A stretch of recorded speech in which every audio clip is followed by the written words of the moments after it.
Bismillahirrahmanirrahim. Assalamualaikum warahmatullahi wabarakatuh.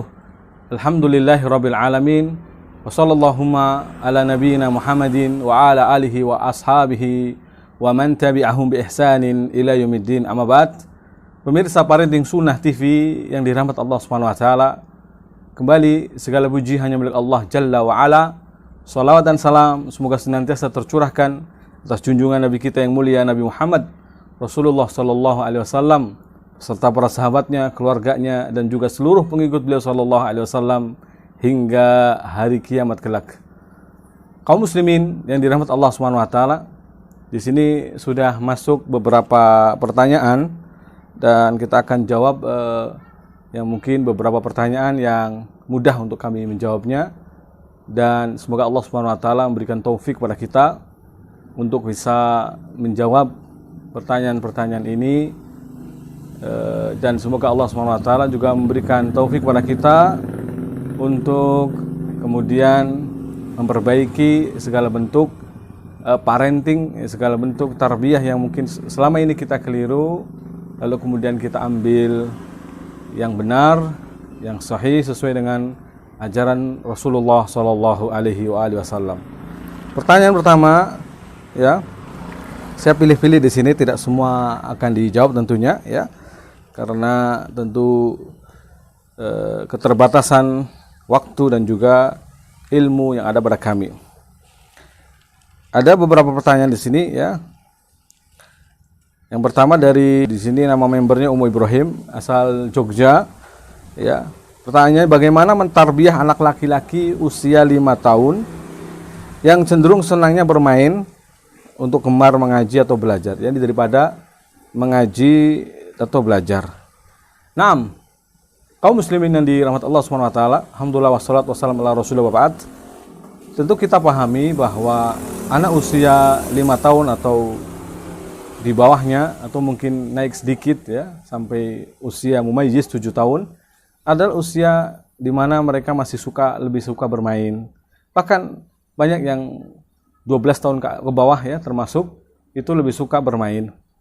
Masa kanak-kanak mereka wajar, suatu yang wajar. Karena kita harus tahu masing-masing anak-anak kita.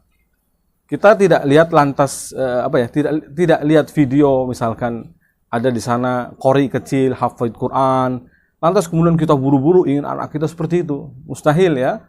Jadi kita harus juga adil, hikmah, ya, bahwa anak kita tidak sama dengan anak orang lain, ya. Dan kemampuan anak itu berbeda-beda. Anak itu semuanya super, anak itu semuanya hebat, anak itu semuanya cerdas hakikatnya, aslinya. Jadi tidak ada anak yang bodoh, ya, tapi pada kapasitas dan kemampuan masing-masing tentunya, ya. Sehingga jangan sampai kita begitu melihat tontonan atau video atau di YouTube atau di Facebook atau di Instagram, ya, Masya Allah, anak-anak yang masih kecil kemudian hafid Quran ataupun yang lainnya, kita lantas kemudian ingin memaksakan anak kita seperti itu. Tidak sama tentunya, ma'asyiral muslimin, ya. Jadi di sini kita perlu formula, ya, perlu simulasi satu cara yang mungkin bisa juga dipakai di anak kita. Mungkin anak kita kelebihannya di apa, maka itu yang kita arahkan. Mungkin dia tidak suka dengan cara belajar yang monoton, ya, maka perlu cara yang lain, ya, mungkin dengan cara kuis, dengan cara, ya, tebak kata atau yang lainnya. Jadi nggak mungkin dipaksakan sebagaimana kayak orang mahasiswa belajar tentunya, ya, yang harus kemudian duduk di kursi manis, kemudian, ya, Masya Allah, sergap, semangat, ya, giat belajar gitu, kan tidak sama tentunya. Kita harus bijak juga, ya, jangan samakan yang masih kanak-kanak dengan yang sudah dewasa mengerti. Adapun mungkin agar semangat mengaji, ya, maka sering-seringlah di rumah itu diperdengarkan Al-Quran, ya, baik murattal ataupun ayahnya yang mengaji, bunda yang mengaji. Jadi jangan sampai pengen anaknya seperti itu, tetapi kita sendiri tidak ada kudwah, ya, tidak ada teladan, tidak ada contoh. Anak itu meniru, ya. Anda yang hanya nyuruh mengaji, hanya menyuruh tapi tidak mengaji, maka sulit bagi anak itu menyesuaikan kondisi seperti itu. Karena kondisi di rumah tangga bagaimana itulah akan diikuti. Artinya begini, kalau kita menyuruh mereka untuk belajar, mengaji, sementara ibunya nonton sinetron, mohon maaf, atau mungkin bapaknya malas asik main HP, ini tidak mungkin terjadi, ya. Maka semuanya harus kompak, ya, harus pada satu kegiatan yang sama, ya. Kalau tidak serupa, ya, kalau tidak sama tapi serupa. Sana mungkin sibuk baca Quran, yang sana sibuk baca buku, pelajaran, sehingga kondusif, ya. Kalau rumahnya tidak kondusif, bagaimana mungkin, ya? Bagaimana? Adapun kalau kita sudah benar-benar menggunakan cara itu, mengkondusifkan tempat dan lingkungan rumah, ya, yang rumah itu juga penuh dengan buku, ada rak buku, ada perpustakaan kecil di rumah. Lalu kok masih suka main, belajar, maka lihat mungkin tetangganya, ya kan? Karena mungkin anak itu kan bisa terbawa kepada lingkungan juga, ya. Maka juga carikan teman-teman yang rajin baca, rajin belajar, begitu ya. Jadi tidak akan jauh dari itu, ya. Makanya di sini kita harus bijak dan adil, ya. Harus bijak dan adil, bukan dengan tangan besi untuk merubah mereka, bukan dengan semata-mata paksaan, ya. Tapi perlu pembiasaan. Dan pembiasaan itu butuh waktu, ada mungkin butuh rentang waktu yang cukup sehingga mereka terbiasa. Dari pembiasaan akhirnya terbiasa, dari terbiasa akhirnya menjadi kebiasaan bagi mereka. Kalau sudah jadi kebiasaan bahkan mungkin budaya, tanpa diingatkan, tanpa kita perlu lagi oprak-oprak istilahnya, tanpa perlu kita lagi keraskan, nggak perlu. Tapi ya insya Allah sesuai. Demikian ya, mungkin bisa dipahami pertanyaan pertama ini. Kemudian ada pertanyaan yang lain, Bu Sulastina dari Bekasi. Ya, ahlan wa sahlan, dan kami juga tinggal di Bekasi, ya. Marhaban bikum. Naam.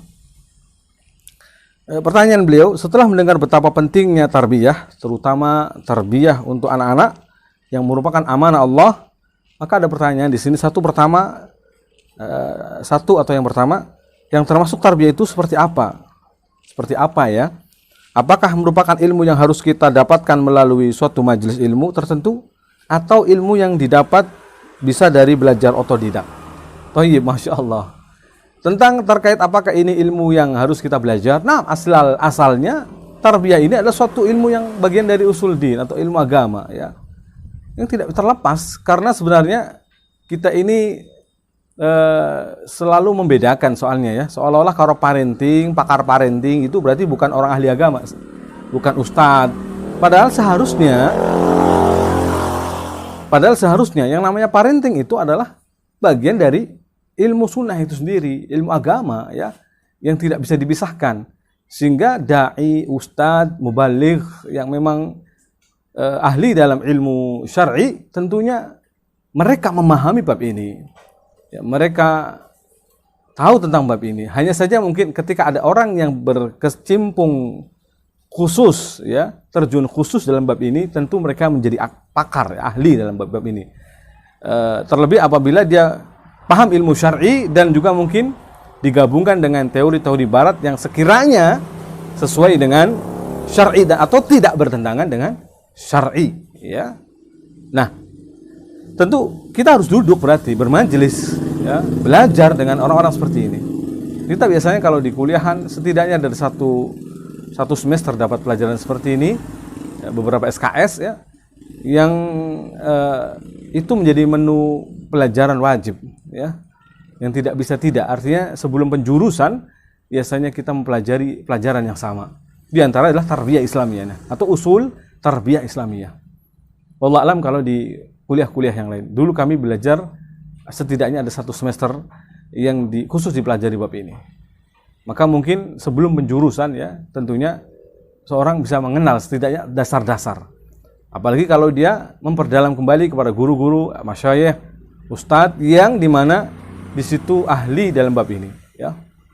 Ya, duduk dengan orang-orang ahli tarbiyah, orang-orang usul tarbiyah, ya. Maka tentu dia akan lebih bisa mendalami bab ini. Dan apakah mungkin dengan otodidak? Naam, mungkin, ya, dengan otodidak. Artinya di sini adalah terkait khusus buku-buku terjemahan kalau di kita ya, yang memang mudah dipahami, ya, yang mudah bisa dicerna. Maka secara usulnya, secara dasarnya, dalil-dalilnya ya adalah bisa dipelajari, ya, bisa dipelajari. Kecuali mungkin beberapa poin yang mungkin sangat sulit dipahami, seperti kasus per kasus, ya, itu mungkin perlu ahli ilmu syar'i yang lebih mendalami bab ini. Taib. Jadi ya, yang seperti ini bisa dipelajari dengan kita membaca buku-buku sendiri. Nah, kemudian yang kedua, bila ada orang tua yang baru sekarang ngeh dengan ilmu parenting ini, itu pun baru sedikit, apakah masih bisa merubah perilaku pada anak-anak yang sudah terlanjur besar dengan ilmu parenting yang seadanya atau tidak seperti sekarang? Ya, wallahu a'lam bishawab. Tentunya ini ya kembali ke masing-masing, ya. Ada orang yang memang kecilnya bahkan kadang tidak ditarbiyah, tidak diberikan pendidikan yang benar, tetapi ternyata dewasanya malah lebih sadar, dia belajar agama, kemudian ngaji, ta'lim, mengikuti kajian para asatid, sehingga justru ya meskipun tidak ditarbiyah dengan baik, dia jadi baik. Karena dia memilih teman yang baik, ya kan? Memilih tempat duduk yang baik, memilih bergaul dengan orang-orang yang baik. Nah, tapi sayangnya kalau ada yang justru dari kecil dididik dengan pendidikan yang benar, ya, yang sesuai dengan sunnah bahkan, tapi salah pergaulan, ya, salah teman duduk. Nah, ini malah sebaliknya berarti. Nah, kalau bagaimana kasusnya yang ditanyakan tadi, ya, yaitu bahwa di sana ibu atau bapaknya mungkin belum sepaham sekarang, tidak paham seperti sekarang dalam memahami parenting sunnah ini. Nah, tetapi sudah terlanjur, mereka sudah dewasa. Nah, maka kita bisa mencoba untuk mendekati mereka dari sisi usia mereka, karena pada pendidikan parenting pun ada usianya. Jadi kalau umur sekian atau 0 tahun sampai 2 tahun, kemudian sampai mumayyiz 7 tahun, mumayyiz sampai remaja, bahkan sampai balik, akil balik, ya, itu ada ilmunya, ada pendekatan syar'inya, ada penjelasan syar'inya yang dijelaskan oleh para ulama berdasarkan dalil-dalil, ya, yang ada, kemudian dirinci di sana, diklopkan, diposkan sesuai dengan posnya masing-masing. Ada yang sifatnya umum, artinya ayat ini misalkan atau dalil ini untuk seluruhnya. Ada juga sifatnya khusus, ya, seperti muru auladakum bisolah wahum abna'a sab'i sinin wadribuhum 'alaiha wahum abna'a 'ashri sinin. Tentu ini berarti khusus pendidikan tentang bagaimana mengajarkan sholat usia 7 tahun sampai 10 tahun, pembiasaan. Dalam soal pembiasaan. Nah, bagaimana kalau sudah terlanjur tidak dididik masalah sholat, ya, ya maka di sini inilah terlambatnya kita, ya, kesalahan. Seharusnya itu pembiasaan sesuai sunnah itu adalah 7 sampai 10 tahun. Ketika terjadi kegagalan di sini, maka memang jangan salahkan agama, jangan salahkan guru agama, ya, yang salahkan diri kita. Wala talumanna illa nafsak. Janganlah engkau mencela kecuali dirimu sendiri, ya. Namun kita bisa perbaiki sebisa mungkin, ya, dengan mungkin didekatkan kepada ahli ilmu agama yang mungkin bisa tahu solusi yang terbaik, ya. Dimasukkan ke sekolah-sekolah sunnah, di lembaga-lembaga pesantren yang sesuai sunnah, maka insya Allah menjadi solusi. Nah, ini yang kadang sudah terlanjur bisa diberikan kepada lembaga-lembaga sunnah atau tempat pendidikan sunnah yang jelas mereka tahu tentunya, ya, pola yang harus diajarkan, materi yang harus diajarkan yang sesuai dengan usia mereka. Demikian, ya. Jadi tidak pasti harus kita. Memang itu adalah tanggung jawab kita, tetapi jika kita sudah terlanjur kadung istilahnya tidak memberikan sebagaimana pada usianya, porsinya, maka mungkin diberikan, ya, pada orang yang ahli dalam hal ini. Naam, barakallahu fikum. Kemudian pertanyaan yang lain dari Bu Dewi dari Sulawesi Selatan. Assalamualaikum warahmatullahi wabarakatuh. Waalaikumsalam warahmatullahi wabarakatuh. Saya Dewi dari Sulsel, yang ingin saya tanyakan, bagaimana trik mentarbiyah anak-anak usia 4 dan 7 tahun? Dan bagaimana metode yang tepat untuk anak-anak taklim di rumah? Masya Allah. Barakallahu fikum. 6. Pemirsa kaum muslimin yang dirahmati Allah Subhanahu wa taala, dan khususnya Bu Dewi yang ada di Sulawesi Selatan, barakallahu fikum, ya. Semoga Allah memberkahi rumah tangga Anda dan juga memudahkan bagi Anda untuk mentarbiyah anak-anak Anda agar menjadi generasi yang Masya Allah Rabbani nantinya, dan juga bisa menjadi pemimpin yang baik atau pemimpin agama ya, yang memberikan pencerahan pada umat, mencerdaskan bangsa dan seterusnya. Nah, soal usia 4 tahun dan 7 tahun ini kurang lebih masih sama ya. Yang perlu sering diajarkan adalah soal tauhid ya. Soal tauhid, karena ini bab yang paling urgen, yang paling penting, yang paling harus lebih ditekankan. Dimana misalkan anak-anak minta jajan nih, di usia segitu kan sering ada penjual kemudian pengen beli jajan. Kita katakan ya minta sama Allah ya nak ya, semoga Allah memberinya. Lalu kemudian kita baru misalkan kalau ada diberi ya, lalu bilang ini dari Allah Subhanahu wa Ta'ala melalui bunda, melalui ayah, melalui abah, melalui ummah ya. Jadi ini akan berkesan ke mereka bahwasanya rizkiku minallah Subhanahu wa Ta'ala. Dan mereka pun dekat dengan Allah Subhanahu wa Ta'ala sedari dini, sejak kecil. Mereka kita kenalkan dengan Allah Subhanahu wa Ta'ala. Demikian pula ya dalam bab adab di sini. Seperti adab ya, antri misalkan, antri di kamar mandi, antri di tempat-tempat umum. Karena kalau di rumah tidak dibiasakan antri, tidak biasakan menghormati hak orang lain, ini kalau nanti di luar ya, akan menginjak-injak harga diri orang lain, menginjak-injak hak-hak orang lain ya. Sejak kecil sudah belagu ibaratnya nanti ini, nauzubillah. Sejak kecil atau kecil-kecil sudah istilahnya sulit diatur. Karena kita tidak membiasakannya dengan pembiasaan adab. Makan dengan adab yang sopan, seperti Nabi mengatakan pada anak kecil waktu itu ya, yaitu Umar bin Abi Salamah, ya gulam samillah, wahai gulam makanlah dengan mengucapkan basmalah. Kemudian wakul bi yaminik, makanlah dengan tangan kananmu ya, wakul mimma yalik, dan makanlah yang terdekat darimu, agar tangannya tidak ngambil yang jauh-jauh gitu kan. Ini contoh di mana Nabi SAW mencontohkan langsung bagaimana pengajaran adab di usia-usia dini agar mereka benar-benar membekas dalam diri mereka bahwasanya yang namanya cara makan itu ada adabnya. Lihat apa dikatakan oleh Umar bin Abi Salamah ini, kata beliau, wa mazalat tilka ti'mati ba'du, dan demikianlah cara makanku setelah itu. Jadi beliau tidak pernah lupa apa yang diajarkan Nabi SAW.